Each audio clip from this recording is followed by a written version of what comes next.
Hola amigos, soy el doctor Ramón de Cangas, dietista nutricionista, biólogo y doctor en biología funcional y molecular y en ciencia de los alimentos. Soy investigador en el IFAL, soy miembro de NutriGroup, presidente de la Fundación Alimenta tu Salud y miembro de la Academia Española de Nutrición y Dietética. Y estoy aquí para daros unas pautas generales de alimentación para toda la población y específicamente para las personas que padecen Parkinson. Este es un vídeo para la Parkinson Foundation de Estados Unidos de América. Voy a hablar de una serie de pautas saludables. Como siempre me gusta decir, nuestro objetivo es aprender a comer y el efecto secundario de comer de forma saludable será mantener una buena salud, prevenir enfermedades y cuando tenemos ciertas patologías como es el Parkinson, pues tratar de cuidarnos de una forma especial. También mi compañero, el doctor José Ramón Mamonde, dará unos consejos específicos de actividad física, ya que nutrición y hábitos de vida saludables, como puede ser actividad física, siempre van de la mano. A continuación, os voy a explicar en un breve vídeo, en un breve PowerPoint, que yo mismo explico, cómo debe ser una alimentación saludable, cómo debe ser un patrón dietético saludable para la población general, porque luego ya específicamente entraremos y hablaremos sobre las pautas dietéticas específicas para los enfermos de Parkinson.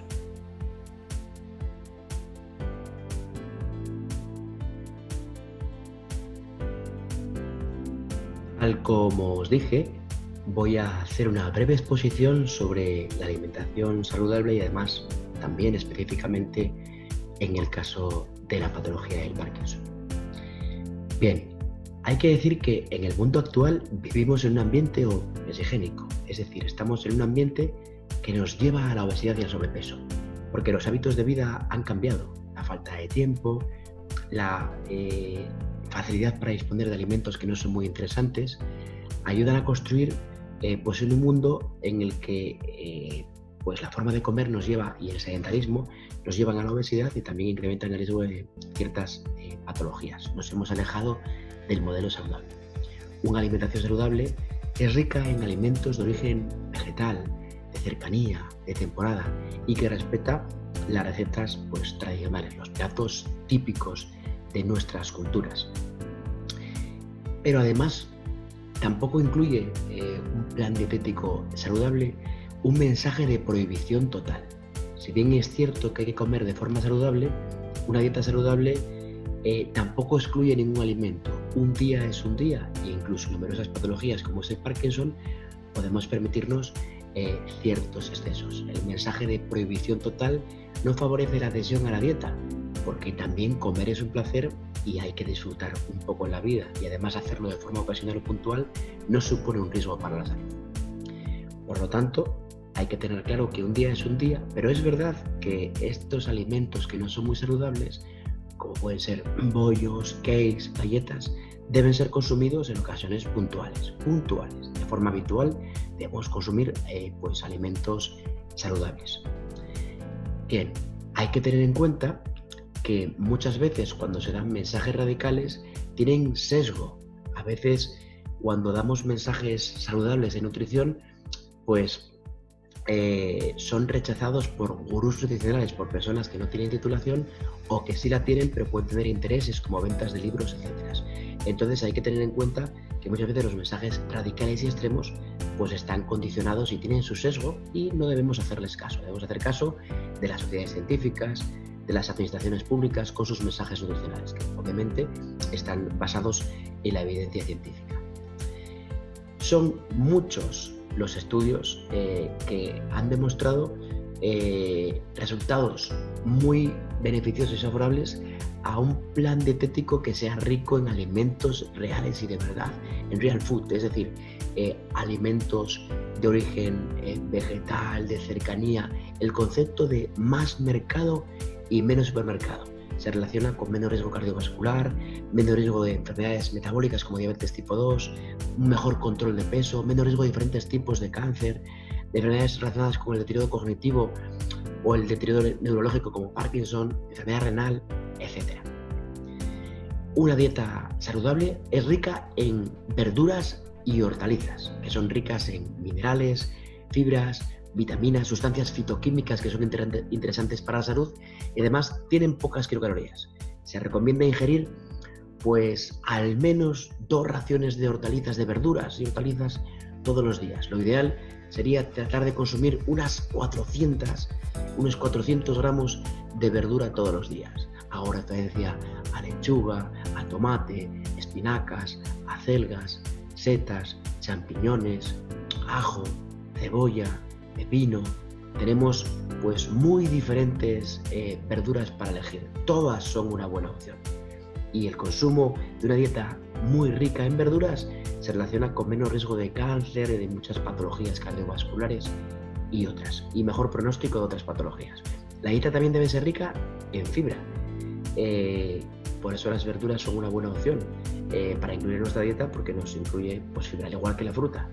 La dieta debe incluir abundante fruta, 3 o más raciones de fruta todos los días, porque al igual que ocurre con el caso de las verduras, son ricas en vitaminas, minerales, sustancias fitoquímicas, antioxidantes, y su consumo se relaciona con un riesgo cardiovascular, metabólico y diferentes enfermedades crónicas cardiovasculares.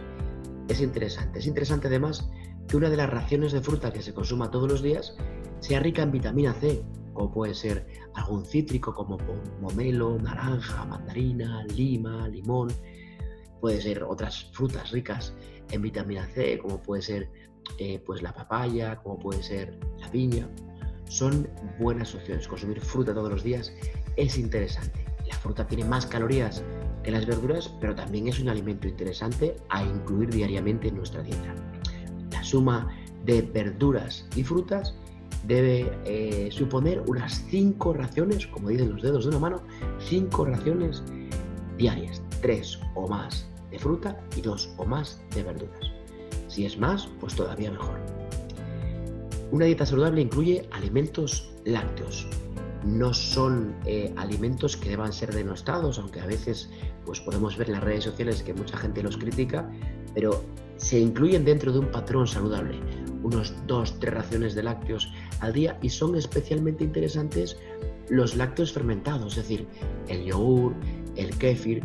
Siempre es interesante que sean no azucarados, sin azúcar añadido. También los huevos son un buen alimento, son ricos en proteína de elevado valor biológico, son apetecibles, son versátiles, también tienen vitaminas, minerales. Es un grupo de alimentos interesante. Tanto lácteos como huevos deben ser incluidos en nuestra dieta de forma habitual. No es que sea imprescindible, pero sí son muy interesantes. Los pescados y mariscos, los productos del mar, también son interesantes porque nos aportan los ácidos grasos omega 3, las grasas omega 3 que todo el mundo sabe, habréis oído que son saludables, son buenas para nuestro corazón, para nuestras arterias, también aportan yodo, vitaminas como la D, y hay una elevada evidencia científica de que una dieta rica en pescado se relaciona con menos riesgo cardiovascular, y además los omega 3 son interesantes en prevención de enfermedades relacionadas con el deterioro cognitivo, deterioro neuronal, etc. Unas 4 raciones de pescado por semana sería interesante. Una opción también puede ser las conservas de pescado, como el atún, el bonito, como puede ser la caballa, como puede ser el salmón, como puede ser las sardinas, sardinillas. Son buenas opciones en conserva, teniendo en cuenta que aportan sal, pero son una buena opción cuando no tenemos o no podemos consumir pescado fresco. Sería una buena opción para el consumo pues de estos pescados azules, por ejemplo, porque los pescados se pueden clasificar en blancos y azules según tengan más grasa o no. Los azules son más ricos en grasas, pero son especialmente ricos en omega 3, por lo cual no es ningún problema. Las carnes también están presentes en nuestra dieta. Lo que pasa es que en el mundo occidental, en el mundo actual, se consume mucha carne, demasiada carne, pero también es un grupo de alimentos interesante, rica en hierro, zinc, vitamina B12. Se deben consumir unas 3-4 raciones de carne por semana, y una ración son unos 100-125 gramos, sin embargo se consume mucho más que esto. Es preferible y es prioritario elegir las carnes blancas como pollo, como pavo u otras como puede ser conejo o partes con poca grasa del cerdo. Son opciones preferibles a las carnes rojas como puede ser la ternera, la res, aunque también se puede consumir 2 o 3 veces al mes. Y lo que debemos minimizar son las carnes procesadas, para días especiales, salchichas, fiambres, embutidos, hamburguesas. Las legumbres son un alimento muy interesante. De hecho, la Organización Mundial de la Salud lo considera especialmente interesante y se ha visto que el consumo habitual de legumbres, que por cierto son una buena fuente de proteína vegetal, hidratos de carbono complejos e interesantes, de fibra soluble, de vitaminas, minerales, pues su consumo habitual se relaciona con mejor control de peso, mejor control de la glucosa, una reducción del colesterol malo, del LDL colesterol, es interesante.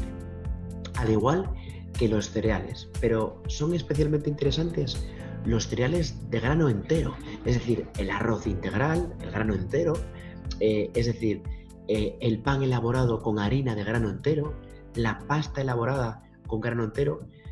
Ocurre un poco como con las legumbres. Su consumo habitual se relaciona con menor riesgo de algunos tipos de cáncer, menor riesgo cardiovascular, etc. Y dentro de este grupo, aunque no sean cereales, pero son ricos en hidratos de carbono, se incluyen también alimentos como patatas, como boniato o batata, como la yuca. Son alimentos interesantes que también nos aportan hidratos de carbono. Como fuente de grasa en la dieta para cocinar, para aliñar, las mejores opciones son el aceite de oliva o el de canola, porque son opciones muy recomendables y además hay fuerte evidencia científica que lo asocia con menor riesgo de padecer enfermedades cardiovasculares, metabólicas y otras enfermedades crónicas. Los frutos secos, cacahuete, nueces, avellanas, almendras, anacardos, nueces pecanas, son ricas en vitamina E, en fibra, en proteínas vegetales, en hidratos de carbono complejos y sustancias fitoquímicas como esteroles que hacen que su consumo habitual se relacione con menos riesgo de padecer algunos tipos de cáncer, menos riesgo de estreñimiento, de enfermedades metabólicas como diabetes tipo 2, de enfermedad cardiovascular y además, aunque sean ricos en energía, no se relacionan con un mayor riesgo de tener sobrepeso u obesidad. Claro que hablo de los frutos secos crudos o tostados, pero no los fritos, no los chocolateados o no los azucarados, porque eso ya sería diferente. Se recomienda consumir unas 3-7 raciones de frutos secos a la semana y una ración sería pues unos 20-30 gramos. Tenemos que tener mucho cuidado con los azúcares libres. La Organización Mundial de la Salud recomienda que estos azúcares no supongan más del 10% de la energía total consumida y si es menos del 5%, mejor. Los azúcares libres son aquellos que están presentes en el alimento porque los he añadido yo para endulzarlos, porque lo añadió la industria alimentaria para endulzarlo o porque el cocinero lo añadió para endulzarlo. Mientras que los azúcares que de forma natural están en el alimento, como por ejemplo la fruta, que tiene fructosa, son intrínsecos y no se ponen un problema. El problema es cuando los añado. Y también son un problema pues las mermeladas, siropes, miel, los zumos, es mejor la fruta entera, porque son azúcares intrínsecos. Y debemos limitar, no prohibir, pero sí dejar para ocasiones muy especiales los alimentos ultraprocesados, aquellos para cuya elaboración partimos de ingredientes procesados, es decir, que no identificamos ingredientes frescos en los mismos.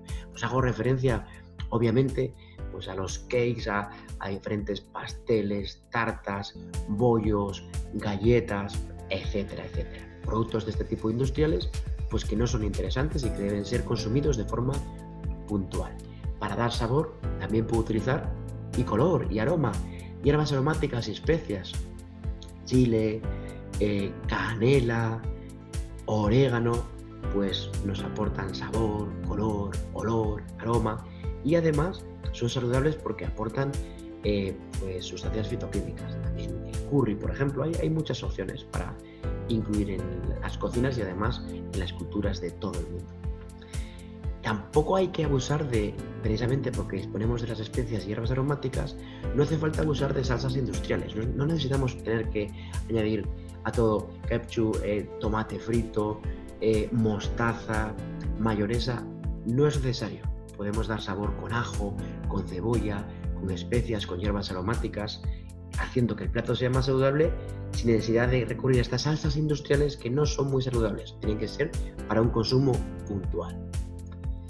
Bien, a veces ocurre que no es necesario o pensamos que es necesario seguir una alimentación muy aburrida para comer sano, y también pensamos que comer sano pues requiere mucho tiempo, y no, porque un plátano, una banana o lo que sea puede ser consumida de forma muy rápida, es muy sabrosa y rica, y es preferible, por supuesto, a cualquier galleta, aunque sea una galleta dietética, que sigue siendo un ultraprocesado. Y tarda lo mismo en abrir un plátano o una banana que en abrir un paquete de galletas. Por lo tanto, a veces buscamos disculpas para no seguir un patrón saludable.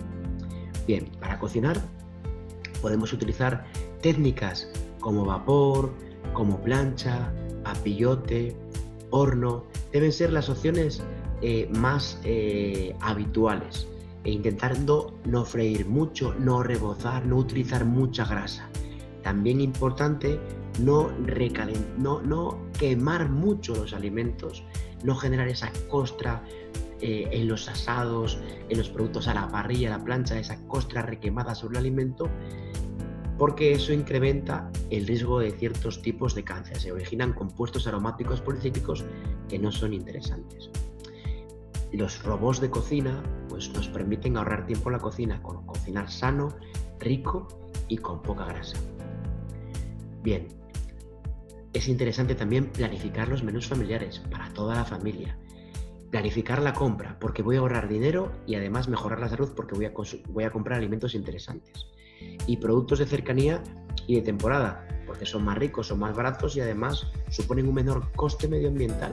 Es decir, favorecen la sostenibilidad del planeta. Para hidratarse, la prioridad es el agua. No pasa nada por beberse algún zumo, también ocasionalmente algún refresco, infusiones también están bien, pero por regla general, como líquido de hidratación, como prioridad para beber, para hidratarnos, debemos beber agua. También hay que hacer actividad física, porque entre los 25 y 70 años podemos perder 11 kilos de músculo y ganar 12 de grasa. Y eso implica que tenemos menos calidad de vida, menos capacidad para ser independientes y tener una vida no dependiente, más riesgo de diabetes tipo 2, menos fuerza, más riesgo de caídas, caída del sistema inmune, menos densidad ósea. Entonces es interesante mantener una actividad física toda la vida para cuidar nuestra salud, y bueno, en enfermedades como el Parkinson también interesa para no perder masa muscular, que empeoraría pues obviamente la evolución de la enfermedad. Interesa mantener la máxima masa muscular, y además también contribuye al gasto energético el hacer actividad física, por lo tanto es interesante. Y también dormir bien, porque dormir mal puede alterar nuestros ritmos circadianos, puede provocar que haya alteraciones en ciertos neuropéptidos y alterar nuestro comportamiento alimentario, hacer que comamos mal y hacer que ganemos peso corporal, y además no es bueno para la salud. Y en enfermedades de carácter neurodegenerativo, dormir mal también pues no es interesante, empeora tu pronóstico. Por lo tanto, importante pues dormir de forma adecuada. También tener en cuenta que no existen los superalimentos, no hay alimentos mágicos. Lo que existen son alimentos, o mejor dicho, patrones dietéticos saludables, es decir, un patrón general con una alimentación rica en alimentos vegetales, con alimentos de cercanía, de temporada, con muy pocos ultraprocesados, es saludable. Si como mal y como habitualmente galletas, ultraprocesados, por mucho que me compre un cacao extraordinario o unas bayas del Amazonas, no voy a conseguir mejorar mi salud ni compensarlo. No existen alimentos mágicos, no existen los superalimentos. Además, específicamente, cuando hay Parkinson hay que tener en cuenta varias cosas. Es habitual que haya malnutrición y pérdida de peso, que además suele deberse a varias causas. Pues por la incapacidad del paciente para realizar movimientos coordinados, o puede ser también el temblor de las manos, que puede dificultar el uso correcto de los cubiertos y dificultar pues comer por uno mismo. Alteraciones en la salivación, el babeo y en la masticación, que también dificultan la ingesta de alimentos. También la pérdida de apetito debido a alteraciones del hipotálamo que son propias de la enfermedad. La depresión, que suele estar asociada a esta patología, puede contribuir al rechazo a consumir alimentos, aunque sabemos que son necesarios e interesantes. El propio estreñimiento pues también puede causar problemas. La disfagia, si tengo dificultades para tragar el alimento, esto suele aparecer en fases avanzadas, también tengo dificultades para ingerir, por tanto, los alimentos necesarios. Por otro lado, los medicamentos que se utilizan en esta enfermedad, en el Parkinson, pueden provocar algún efecto secundario, algún efecto adverso, como menos apetito, menos sensibilidad olfativa y por lo tanto menos sabor de los alimentos, como cuando tengo resfriado y no lo disfruto tanto, ciertas náuseas, sensación desagradable al comer, por lo tanto, estreñimiento, que ya he comentado que por el propio Parkinson y también a veces por los propios fármacos, que dificultan pues obviamente la ingesta de alimentos. Por otro lado, durante esta enfermedad hay un posible aumento del gasto energético, porque los temblores en reposo son una característica típica de la enfermedad y esto incrementa de alguna forma, aunque no sea muchísimo, se incrementa el gasto energético. Pero por otro lado también es cierto que en algunas personas también cuando hay esta patología se mueven menos y entonces se compensa por otro lado este gasto que podría estar incrementado. Desde el punto de vista del aparato digestivo, no es poco habitual, a veces se forman los llamados fecalomas que pueden dificultar la defecación. Se suele recomendar, en el caso del Parkinson, incluir comidas poco abundantes, es decir, aumentar la frecuencia de las comidas, pero en ellas que no haya mucha abundancia. Hacer 5 o 6 comidas al día, un desayuno al levantarnos, algo durante la mañana, algo en el entorno, una comida principal, en el entorno que podríamos llamar mediodía, algo por la tarde, incluso la cena e incluso algo antes de ir a dormir cuando me acuesto tarde. Hacer varias tomas al día puede ser interesante para consumir todos los alimentos que me interesa consumir y no cargar mucho las comidas cuando hago muy pocas, que dificultarían mucho poder pues ingerir toda la cantidad de alimentos que se debe consumir a lo largo del día.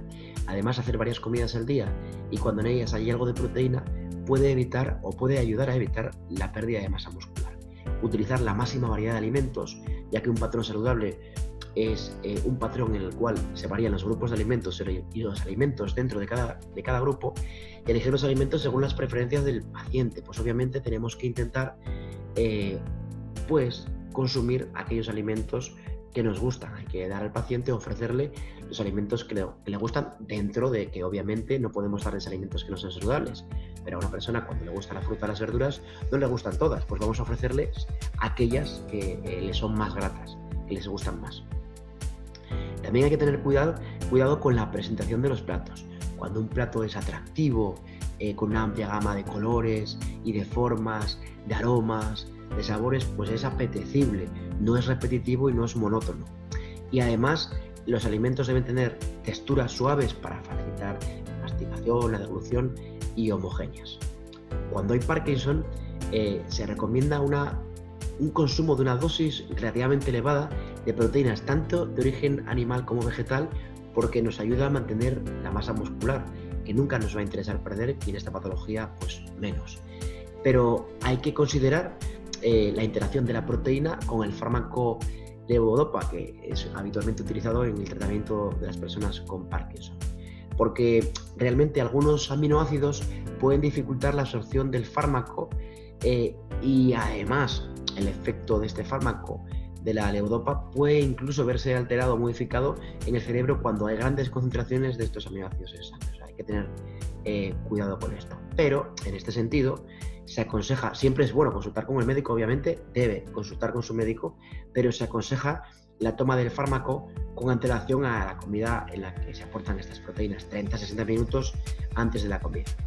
Y esto suele ser suficiente sin tener que seguir una alimentación restrictiva en proteínas, lo cual no está indicado, al revés. Pero en cualquier caso, consulte siempre a su médico. Cuando hay Parkinson, interesa consumir pescados azules ricos en grasas poliinsaturadas omega 3 como DHA y EPA, que son interesantes en cualquier enfermedad relacionada con un deterioro pues neural, cognitivo, etc. Los hidratos de carbono son una buena fuente de energía y por lo tanto deben estar presentes, pero como ya hemos indicado anteriormente, ojo con los azúcares libres. Vamos a intentar no añadir azúcar a las cosas. Un día es un día, o un consumo pequeñito no supone un problema, pero muchas veces hay mucho azúcar oculto y eso no es interesante ni para ninguna persona sana ni para los enfermos de Parkinson.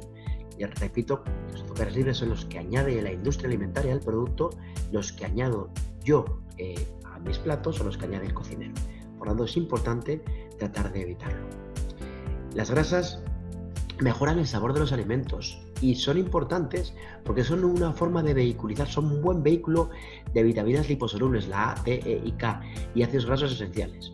Debemos consumir grasas insaturadas, tanto monoinsaturadas como poliinsaturadas, pues aceite de oliva, aceite de soja, de cártamo, de canola, frutos secos, pescados, y disminuir las grasas saturadas con las grasas animales propias, por ejemplo, de las carnes rojas, carnes procesadas.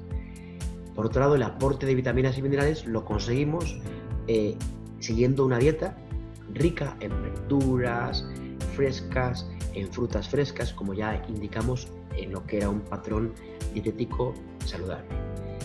También interesante saber que en los pacientes en tratamiento con levodopa debe limitarse el consumo, al menos vigilarse el consumo de vitamina B6, piridoxina, porque disminuye la absorción del fármaco. Esto es importante porque si el paciente toma algún preparado multivitamínico, algún complemento multivitamínico, pues es interesante comprobar su contenido en esta vitamina. Ya cuando hablo de alimentación normal, pues obviamente no va a ser difícil que podamos consumir niveles elevados como para que pueda interaccionar con el fármaco, pero cuando tomamos multivitamínicos es posible. También asegurar la toma de al menos 1,5 litros, 2 de agua al día. Aunque el paciente no tenga sensación de sed, que por cierto puede estar disminuida en los enfermos de Parkinson. Por eso es importante llegar a esta cantidad de líquido para asegurar que bebemos lo suficiente. Algunas personas que tienen dificultades para tragar por la enfermedad, por el estado avanzado de la enfermedad, pueden utilizar espesantes como agar-agar, como gelatinas para espesar, gelificar el agua y pues tener facilidad para poder consumirlo. También es típico en los enfermos de Parkinson que haya estreñimiento y además hay alteraciones en la microbiota intestinal. Por lo tanto, aumentar la ingesta de alimentos ricos en fibra va a ser interesante para favorecer la actividad intestinal y luchar contra el estreñimiento. La fibra se encuentra en verduras, frutas, frutos secos, legumbres, cereales de grano entero, y eso es interesante porque nos ayuda a luchar contra el estreñimiento, pero además el incremento de estos grupos de alimentos es bueno para nuestra microbiota, que en el caso del Parkinson está alterada. Y este incremento en la ingesta de fibra lo vamos a acompañar de un mayor aporte de líquidos, porque la fibra soluble pues es más eficaz, obviamente, cuando va asociada a líquidos, ya que absorbe una cantidad importante de agua y favorece el peristaltismo intestinal posteriormente, aumenta el tamaño pues de las heces. También cuando hay Parkinson es interesante consumir lácteos, especialmente las leches fermentadas, ya comenté, el yogur, kéfir, por su relación con el menor riesgo cardiometabólico, cardiovascular, pero también porque son una buena fuente de calcio, de salud ósea, etc. Aunque el calcio no es el único componente importante para los huesos, también la proteína total, también acá hay otra serie de elementos. Cuando hay Parkinson puede haber dificultades para masticar, tragar, y eso conlleva ciertos riesgos. Por eso es interesante, se suele decir, que se deben evitar quesos de consistencia pastosa, carnes fibrosas que son difíciles de masticar, frutos secos enteros, que si bien son interesantes por salud, los puedo machacar o consumir en crema, como manteca o crema de cacahuete, o puedo consumirlos pues machacados en polvo, añadidos al yogur, por ejemplo. Y también evitar dulces que se adhieran al paladar, evitar los pescados con muchas espinas, porque puede suponer pues un riesgo. También se recomienda cortar en pequeños trozos los alimentos o triturarlos, pues a lo mejor carne picada o incluso carne triturada, utilizar espesantes con los líquidos, ya lo comenté, gelatinas, harina de maíz, agar-agar, administrar ciertos alimentos en purés con texturas tipo puré, como puede ser un puré de fruta, un puré de verduras, un puré de legumbres, ablandar los alimentos sólidos añadiendo líquidos, como puede ser al pan añadiendo leche, etc. Así consigo texturas suaves y facilito mucho las cosas. También tratar de ingerir cantidades pequeñas de alimentos de una sola vez y masticar despacio, concienzudamente y lentamente para poder dar tiempo suficiente para la deglución. No añadir alimentos a la boca sin haber tragado lo anterior, debemos comer despacio y evitar los alimentos secos y pegajosos porque se dispersan por la boca y son un problema, como por ejemplo las galletas, que ya sé que es un alimento ultraprocesado que no debe estar presente, pero es un ejemplo. Y intentar no hablar al mismo tiempo que se está comiendo o bebiendo, porque puedo atragantarme y puede ser un problema. También los alimentos deben estar siempre a una temperatura adecuada, porque en fases avanzadas de la enfermedad el paciente no distingue entre caliente y frío y puede haber lesiones porque algo está muy caliente, una sopa, por ejemplo, un caldo, y se puede quemar. Si el enfermo tiene riesgo de lesionarse, porque no puede controlar sus movimientos, etcétera, pues es interesante utilizar pues, utensilios como cubiertos, vasos, platos de plástico que no se rompan para evitar posibles lesiones. También para evitar que se derramen líquidos como sopas, como caldos, como consomés. Al intentar llevarlo de la cuchara a la boca, pues se pueden utilizar espesantes que dificultan que se salga de la cuchara, como las gelatinas, agar-agar o harina de maíz, que ya hablé de ellos para los líquidos. Interesante comer sentado en la mesa y en un ambiente tranquilo, para no distraerse y concentrarme en masticar bien los alimentos. Y estos son los consejos básicos que debemos seguir. Al final, siempre me gusta resumir y decir que debemos consumir alimentos reales y de verdad, real food. En el caso de los enfermos de Parkinson, pues sigue siendo lo mismo, lo que pasa con una serie de adaptaciones que aquí os he indicado.